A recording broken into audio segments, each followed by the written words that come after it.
এটি হলো একটি এইচটি ওয়্যার কাটিং মেশিন। এই মেশিনের সাহায্যে রড কাটা হয়। আমাদের পল্লী বিদ্যুতের পুল ফ্যাক্টরিতে পুলের ভিতরে যে রডের খাঁচাটা তৈরি করা হয় আমরা এটাকে বলে থাকি কেইস। এই কেইস তৈরি করতে যে রডগুলা লাগে, বিভিন্ন সাইজের রড লাগে, 10 ফিট, 12 ফিট, তারপরে 18 ফিট। এখানে কিন্তু মাপ দেওয়া আছে। এই মাপ মতো জায়গায় কিন্তু এই রডটা অটোমেটিক কেটে যায়। আর এই মেশিনে একটি 3 কিলোওয়াট মোটর ব্যবহার করা হয়েছে।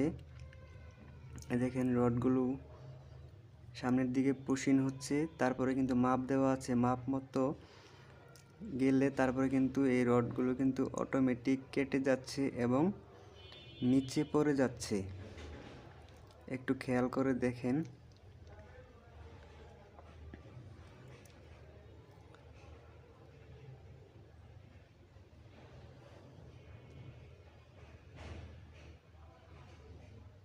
রডগুলো সামনের দিকে পুশিং হচ্ছে। দেখেন রডটা কাটার পরে কিন্তু নিচে পড়ে গেল।